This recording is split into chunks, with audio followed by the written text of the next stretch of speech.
Sebelum membuat bahan komposit, perlu sekali untuk mengetahui mechanical properties dari bahan yang digunakan, baik itu metrik maupun penguat. Jangan sampai metrik yang Anda gunakan memiliki sifat yang lebih kuat atau mechanical properties yang lebih baik daripada penguatnya.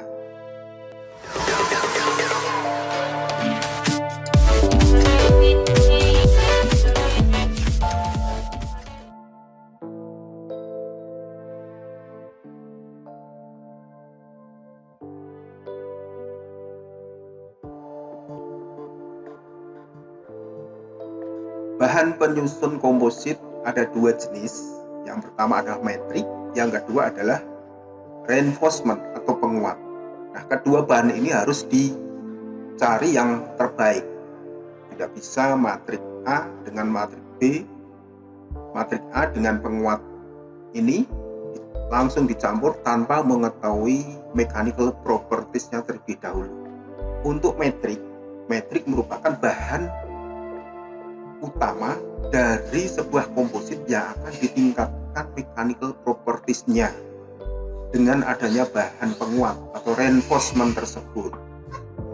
Ya, jadi matrik itu harus mampu mengikat bahan reinforcement dengan baik agar tidak terjadi fiber pull out atau serat yang terlepas dari metrik. Nah, ini syarat yang utama dari metrik itu bisa mengikat bahan reinforcement-nya. Nah, itu merupakan tujuan dari bahan komposit. Jadi untuk meningkatkan bahan metriknya. Jangan sampai bahan metrik yang akan ditingkatkan ya, ketika dicampur dengan menggunakan penguat, hasilnya justru lebih rendah daripada sebelum dicampur. Nah, ini yang tidak diharapkan. Nah, seringkali saya menguji TA mahasiswa dalam pembuatan komposit. Nah, hasil akhirnya itu justru lebih jelek. Mechanical properties-nya itu lebih rendah daripada bahan metriknya. Ini enggak benar. Ternyata setelah diteliti, pemilihan metrik dan penguatnya itu enggak tepat.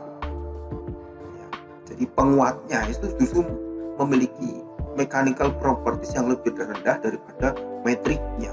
Nah, ini jangan Anda lakukan seperti itu. Nah, metrik dalam komposit itu ada 3 jenis.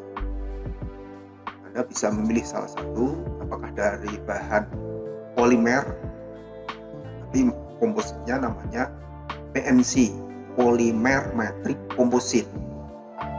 Kalau Anda memilih bahan metriknya dari metal, maka kompositnya namanya MMC, Metal Metric Composite. Kalau Anda mengambilnya metriknya dari bahan keramik, namanya CMC, Ceramic Metric Composite. Jadi jangan sampai beranggapan kalau komposit itu sebuah bahan yang metriknya hanya polimer saja. Itu salah. Jadi komposit itu bisa, bahan bakunya itu bisa dari metal atau keramik, tidak hanya polimer saja.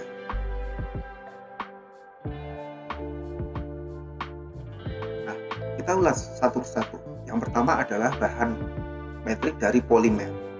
Polimer itu memiliki struktur yang lebih kompleks daripada logam maupun keramik.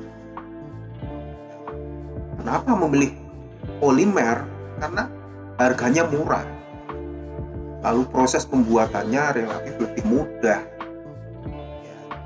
Tapi ada kelemahannya, yaitu strength dan modulus yang rendah, lalu tidak tahan pada suhu atau temperatur yang tinggi.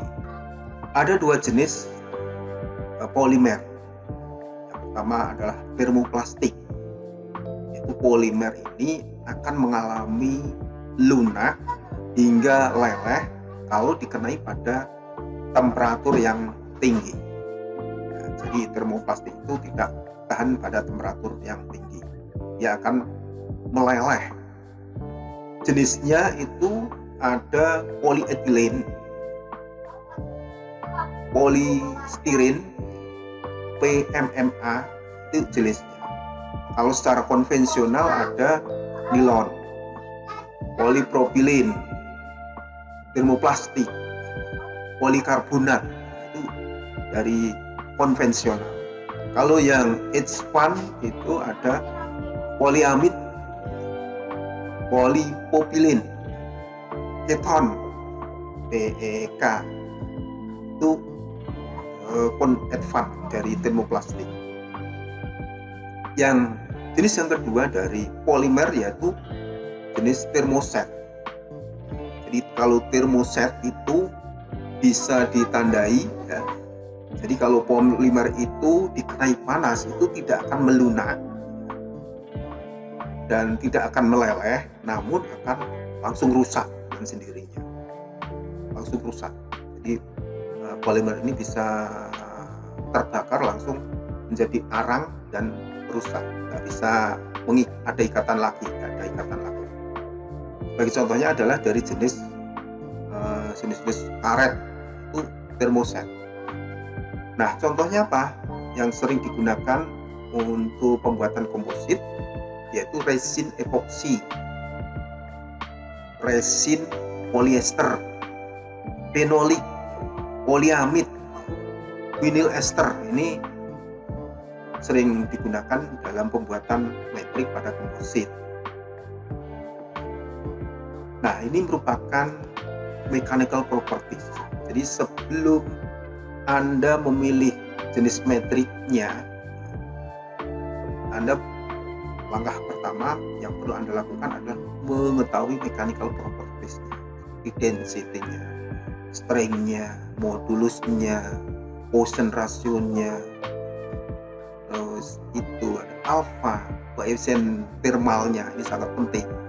Jadi kalau koefisien thermal antara metrik dan penguat ini tidak imbang atau perbedaannya sangat jauh, ketika dibuat dan sudah jadi bahan komposit, dia akan pecah, retak, karena ada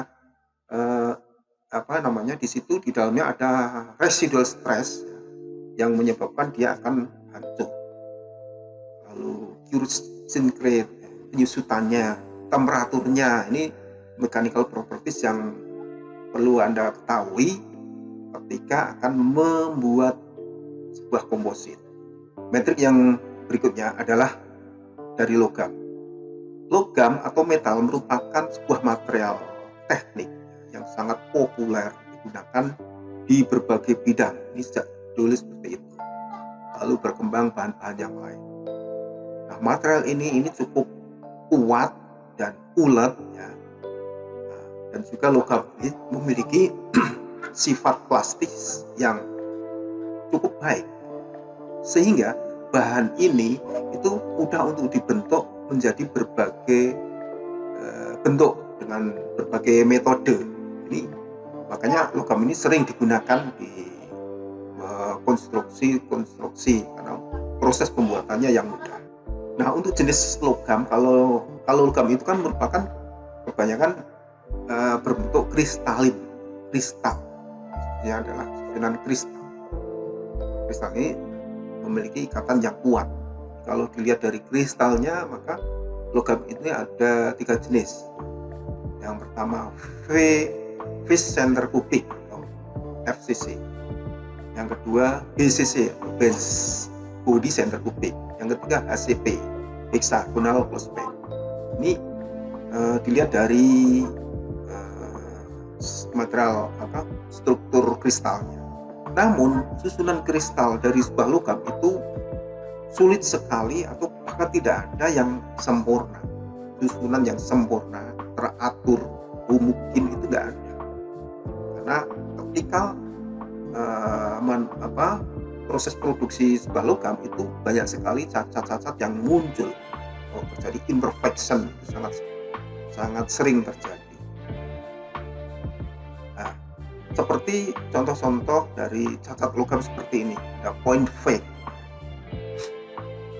ada point defect. Ya. Contoh-contoh cacat pada logam seperti point defect atau zero dimension. Jadi susunan atom yang ideal itu seperti ini, seperti di sini. Ini yang ideal. Tapi karena ada cacat, bisa juga ada muncul di sini. Ini namanya point defect. Lalu line defect. Jadi seharusnya ini ada line-nya seperti ini, teratur ya. Sehingga di sini ada putus di sini. Adalah line defect, cacat garis. Planar defect, juga volume defect, dan lain sebagainya. Banyak sekali cacat-cacat logam. Sehingga untuk menyempurnakan dari cacat-cacat tersebut, untuk mengeliminir, maka sangat tepat sekali kalau logam itu dibuat menjadi sebuah komposit dengan menambahkan penguat atau bahan-bahan tertentu sehingga logam itu akan menjadi lebih sempurna. Untuk dilihat dari kristal logam itu ada FCC, iron, nickel, copper, nah itu seperti itu FCC. BCC itu ada beryllium, kobalt, tungsten. HCP itu ada beryllium, titanium. Nah, ini kalau dilihat dari kristal pada sebuah logam tersebut. Nah, untuk mechanical properties yang perlu diketahui pada sebuah logam yaitu misalnya modulusnya, lalu kekuatan tariknya, lalu harga fracture-nya, ya, kira-kira seperti itu. Berikutnya yang ketiga untuk metrik, bahan metrik yaitu bahan keramik. Keramik ini dikenal sebagai material yang bersifat keras dan kertas. Jadi pada umumnya keramik itu terdiri dari beberapa bahan logam ya, yang dikombinasikan dengan bahan non logam seperti oksigen, karbon, nitrogen. Nah, itu. Jadi keramik itu sebenarnya lebih kompleks susunannya daripada logam.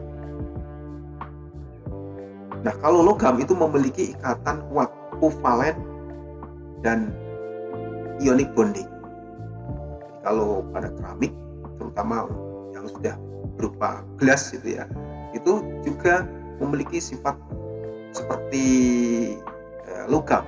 Dia akan bersifat kristalin yang sama dengan logam. Nah, untuk jenis keramik ada dua jenis keramik. Keramik itu yang stoikiometrik atau keramik kompon, stoikiometrik seperti alumina, beryllia, spinel, silikon carbide, silikon nitride. Ini yang stoikiometrik. Dan juga yang non stoikiometrik seperti FeO, tidak stoikiometrik. Dilihat dari mechanical properties-nya, jadi antara ada alumina, mulit, MgO, SiC, ini memiliki sifat yang berbeda-beda untuk tensile strength-nya, koefisien thermalnya juga perbedaan cukup signifikan, density-nya. Nah, itulah beberapa metrik yang bisa dipergunakan untuk membuat komposit. Cara untuk membuat komposit itu tergantung dari metrik dan penguatnya. Antara metrik dan penguat itu harus sinkron. Ada beberapa hal yang perlu Anda perhatikan ketika membuat sebuah komposit. Yang pertama itu kesamaan antara nilai koefisien thermal ekspansi thermal antara metrik dan penguat. Jangan sampai pemilihan metrik dan penguat itu memiliki nilai ekspansi thermal yang cukup tinggi, sehingga kalau dipaksakan komposit yang dihasilkan itu nanti akan retak dan akhirnya pecah. Ya. Lalu yang kedua itu bahan metrik itu memiliki sifat perekat yang baik. Artinya metrik itu memiliki sifat mengikat reinforcement. Jangan sampai sifat rekatnya ini rendah. Sehingga kalau rendah akan terjadi fiber pull-out atau serat yang terlepas dari metrik. Oke, saya kira cukup penjelasan saya mengenai metrik yang digunakan pada bahan komposit.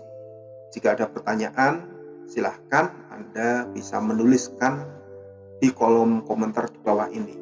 Sebisa mungkin kami akan menjawab.